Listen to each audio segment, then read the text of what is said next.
Okay, one rivalry game down for UNC, another to go next week, but this one did not go their way, losing to Duke 32-25. The second half here was really good for UNC. It felt like they had taken all the momentum. Duke literally took the rug right from under their feet and won it at the end. But boy, this was probably one of the best offensive outputs we've seen from Carolina.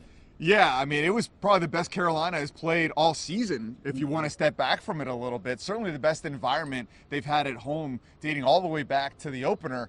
But it comes in a loss. Yeah. So you have to kind of parse that for a second. But before we get into Carolina, I want to give Duke some credit here, because this was a team that was reeling a little bit. They lost to UConn after the big win over Clemson.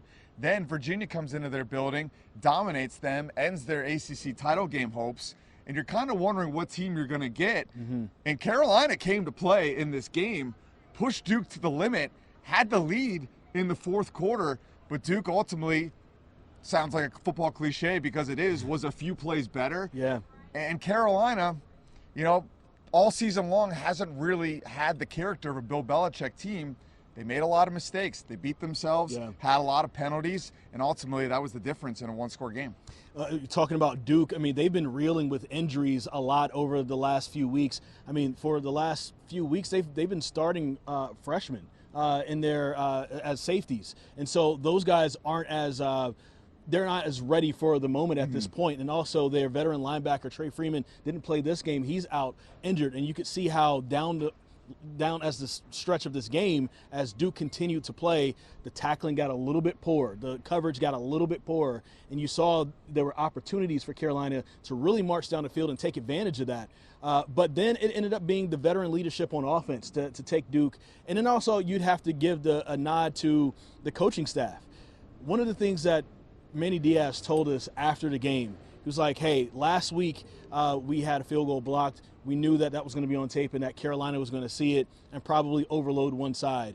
So he knew that he was going to either get a roughing the kicker, which he got today, or they were going to be able to run their fake to Todd Polino, which they ended up doing today, and that ended up ultimately winning the game. So it both worked out for them because they got the perfect look for both of those, just because of something that he knew that they did wrong on tape that Carolina would try to exploit. So, you know, seniors for Duke on offense, but then also the coaching staff really stepping up to try to get them this win today. Yeah, Manny Diaz winning the triangle. Beats NC State. And you could say in that game, out-coached Dave Doran in that one. In this one, to all the points you just made, out-coached the legend himself, Bill Belichick. And it came down to the little things, right? Yeah. I know you want to talk a little about that play that harkens back to Bill Belichick in 2015. And it all happens because of a penalty. This is the first half. Both teams have traded scores to start. Duke misses a field goal. Yeah. But then there's a roughing the kicker penalty. And it sets up Manny Diaz to have this perfect play at the perfect time. And Darian Mensah nails it, hitting Jeremiah Hasley. Exactly. One of the things he talked about in that time, he says he knows this as a former defensive coordinator himself. He's like, after something like that, your defense is a little frazzled. They were off the field. Now they have to come back on the field. He said it was the perfect time to run this play. So essentially what the play was an old Bill Belichick trick play that he actually used from the Patriots in a game versus the Baltimore Ravens in early 2015, but it was the 2014 season. This was in the playoffs in the AFC divisional round. And essentially what happens is the right tackle lined up as an ineligible receiver almost in the slot spot. And then you have the tight end that will line up pretty much in the right tackle spot. So as far as the defense, they're looking at a normal alignment. They're not going to take off with Jeremiah Hasley and try to cover him down the field, and he was wide open. This worked so well for Bill Belichick in that comeback game versus the Ravens. The NFL actually outlawed that particular play in that offseason in 2015. So that hasn't been outlawed here in college. Manny Diaz was asked about it after the game. They were like, hey, you know, did you do this because it's Belichick? And he brushed it off. He's like, this is an old college play. You got to know that he had to do it against Bill Belichick. But it just worked out perfectly for Duke. And that was essentially what we were talking about earlier. It's the situations. Todd Polino even said it himself. When he ran that ball, it's the first time in his college career, and he's a senior, he's ever held the ball in his hands. Wow. And what a moment. And he was the fourth leading rusher in this game tonight for Duke. And so what a moment to step up. And it was one of those plays that they installed a few weeks ago that they said, and they knew that this game it would have been perfect. And they said all week, this game is going to come down to the fourth quarter. And Pelino said, hey, I've never had the ball in my hand before, but I was told all week we're going to run this play at some point. So I was ready. I was mentally ready to do this. And the situational game for Duke ended up winning out for them today. And we haven't really seen like the trademark situational type football from Carolina all season, just because their execution has been so poor. Yeah. And in this game, you have to wonder, was Bill Belichick really ready for a college rivalry game? Because the penalties would suggest they were not. 103 penalty yards, I believe the number was 12 penalties compared to 3 for Duke, and it had a huge impact. It set up that play you're talking about on the fake field goal. It kept drives alive for Duke. It set UNC back as significantly as the final drive of the game. Yeah. They have a holding penalty, and they're deep in their own end looking at, what, 1st and 18. So these are the kind of things you can't do if you're going to expect to win a one-score game. Can I add to that? Yeah. Even before that, when Duke scores that touchdown and they're over there in that corner, there's some pushing and shoving on Carolina's end. That's a 15-yard penalty right there. And then that gave Duke the shorter field to kick, so they squib it, and North Carolina is already backed up right here deep in their own area, and then they have the holding to back them up even more. It was just it was almost like they completely fell apart. The entire game, but really at the end because the flags kept flying. And it was also an example of maybe one of the first times this season Carolina getting a chance to deal with success. Yeah. Because to their credit, they had the momentum in the fourth quarter. This building was believing. I'm on the sidelines filming the game. The sidelines were believing, and that's because Duke goes up. You know, they have the onside kick, talking about lack of execution. UNC tries the onside kick to start the second half. Love the call. Don't love the execution. It doesn't go 10 yards, so Duke gets a good field position. They're able to drive down, take a 2-score lead. UNC answers right back with 2 straight scores. Gio Lopez, we haven't mentioned his name yet. His by far the best game of his season. For sure. Now, the numbers don't necessarily reflect it. He only had about 204 yards passing, 1 touchdown. But just watching him play, actually throwing the ball down the field, you know, standing in, taking hits in the face of a blitz, playing real quarterback for what felt like the first time this year. And so they go down. He throws the touchdown pass to Jordan Shipp. Then there's another one, Davion Goss, to open the fourth quarter. And Bill Belichick goes for 2, which I thought was an interesting call at the time. It's kind of like, why are you chasing points here? Well, it's always the right call when it works. Yeah. And they get the 2-point conversion, which then gives them the lead, 25-24. And you're like, all right, what are they going to do from here? And the offense just can't really generate anything down the stretch. And it's Darian Mensah, who's been one of the best quarterbacks in the league, kind of getting them down the field in position to have that big play for Pelino to win it. But also going for 2, it felt like, and this is one of the things we were talking about upstairs in the press box, if you go for the 2, you make it, you're down by 6. Knowing Carolina's offense, what's more likely? Are they going to come down and kick a field goal, or are they going to come down and score a touchdown? If it ends up being a field goal game, then you feel good enough in Reese Verhoff, and maybe he ends up tying after 2. And so that could have also played into the idea with that, but when they end up going ahead by 1, I thought that was also a part of the genius part of that move as well for Bill Belichick. You're right. It felt like this whole stadium was believing. It felt like Carolina was in for a huge win here at home over Duke. And it was just, you felt like this was going to be like maybe the statement win for Bill Belichick. It didn't end up being that. Maybe his guys weren't ready. Maybe he wasn't ready. But now you have another rivalry game.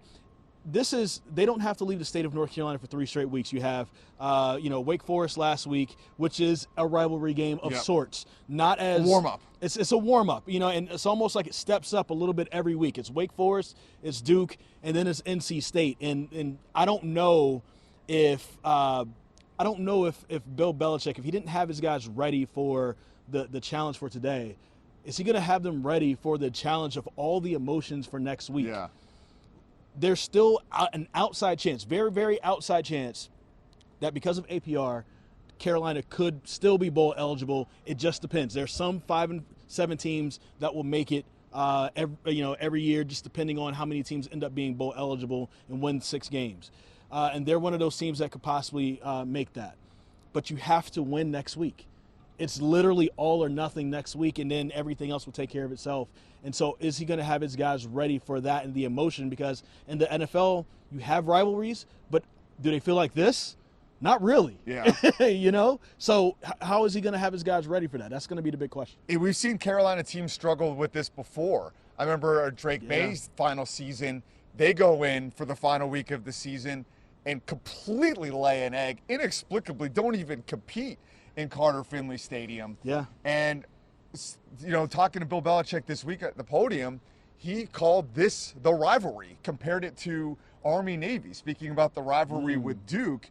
And our Brian Murphy at WRAL asked Bill Belichick, he's like, hey, have you learned a little bit about the NC State rivalry? You talked a lot about Duke being the rivalry this week. And Bill Belichick, overall cordial, I thought, in the press conference, was not here. He goes, well, yeah, Brian, I looked it up, and I'm pretty smart. I think I got it. I'm paraphrasing, but that was the gist of it. So some snark back to Murph, who I think his question was, it wasn't trying to be condescending. Yeah. I think it was warranted because I don't know if it's a Carolina like ethos. I was actually talking to somebody, an administrator. I'm like, is this something you guys try to like hand out? Like try not to make State seem like your rival, even in football? And they didn't quite answer the question. Because Mac Brown kind of didn't seem to fully engage in the NC State rivalry, maybe because he didn't perform very well in it, but always seemed to kind of try to sell the Duke one. And Bill Belichick did that a little bit in his presser this week. But you better be ready for the NC State one, because that team, you talk about just being ready for the moment. I mean, yeah, they fell on their face at Miami, but this is a team that's beaten Virginia, beaten Georgia Tech, and then just gets the big win this weekend. So NC State is certainly a team under Dave Doran is ready for the moment. They've proven it in the past. You brought up a good point there that I guess I've never thought about until now. Really, the only Carolina coach that I've covered that made a big deal of NC State was Roy Williams. So it might be that's a good question that you had. It might be a Carolina ethos thing, like where it's like, it's NC State. That's not our real rivals. But NC State sure thinks that you are. And you really need to win this game. And it ends up being a heated game every single year. I mean, literally, this is why it ends the season every year for NC State and Carolina, because it is the biggest. It doesn't end with the Battle of the Blues. It doesn't end with Duke and Carolina. It ends with Red and Carolina Blue. So it's going to be interesting to see if the guys are going to be up for it, especially since we talked about all the new guys before Carolina. Are they really up for it? Do they know how big it is? Do they know what they're up against on the other side for those guys who are just chomping at the bit to get another win against UNC? Because this is a UNC team that's completely reinvented. Like Jordan Shipp was on the podium after this one. He knows the rivalry because he's played in it, and he was quoted as saying there's going to be fights. And there were fights in this game too, and he wasn't saying like violence, just kind of, the kind of chippiness that you get, the kind of things you get on the field. I mean, we literally saw NC State plant a flag in here at Kenan Stadium last year, and J.J. Jones going absolutely wild. I mean, it's stuff that's fun in college football until somebody gets hurt. But the point I'm making is that Jordan Shipp wasn't trying to incite violence or anything. He's just kind of speaking, hey, it's college football, it's a rivalry. But it's a fair question to wonder about the rest of the roster. And I think, Chris, I guess the positive for Bill Belichick and his job security, like Dave Doran has gone a long way to secure his, beating Florida State, beating Georgia Tech, and of course, if he can beat Carolina to end the season, I think it's almost pretty certain that he would come back if he could beat Carolina to round this thing out. Bill Belichick, I know they want him to come back. The question probably was, how did he perform in these rivalry games? And this game, at least today, they were competitive. The people were into it. The building was excited. It was part of the kind of vision that they had for when they brought him here. Of course, you want to win. So I think the key here, I don't think his job is on the line next week. Maybe if he had fallen completely flat today and fallen completely flat against NC State, at least he's earned himself that. Well, I said to a few people before this game, the first to 21 wins. That wasn't the case. Carolina didn't score much more than that. They scored 25, but that's a lot for Carolina, honestly, because their high of the season, is 27, maybe 30? I can't remember, like one of those early games. Richmond, they had was about 30. or something like that, or maybe 34, whatever that was. And then against an FBS school, it was Syracuse when they had 27. So them having 25 in this game was big, that they were able to go beyond that. And I'm just going to, throw Belichick a little bail right here. He keeps saying every week, we're improving, we're getting a little bit better. And it was hard to see that early on or in the middle of the season. You actually see that now. Yeah. This game that they had tonight is not a game that you would have seen 5 weeks ago from Gio Lopez, or, the defense even looked a lot better. I mean, Duke really, if you take away all the penalties, they probably are kicking a lot more field goals than the touchdowns they were able to have. So really, like, the actual play of the defense was worthy of a win. It's just that the penalties kept Duke on the field, and then they were able to punch it in and score some touchdowns. But this Carolina team is getting better. If you're able to retain a lot of these guys and add in some of the big players that you have coming in, as freshmen who are supposed to be, great players, if you are able to get some really good players from the transfer portal now, because now you're not starting from behind, you can probably start now, because after next week, there's so many names. How this works. Yeah. So many names are going to go in the portal. I'm sure people have already been contacted right now behind the scenes. Not a wink, wink. It'll be interesting to see if Carolina can build on this and be a little bit better. But you saw the flashes of what they potentially could be in today's game. Lot to chew on, plenty more to talk about. Yeah. It's Thanksgiving week. Buckle up. Let's get some turkey. It's going to be a fun one here as things finish out with the Triangle, as Duke finishes out with Wake Forest, another rival, and NC State Duke here coming up next Saturday. For Chris Lea, Welter. Just really quick, I want to add this. Duke beat NC State, beat Carolina. They say they want to win the state championship, and they want to beat Wake Forest next week. So we have to see if that ends up happening. Hey, no ACC title for Duke, but a state championship, just as good. I love it.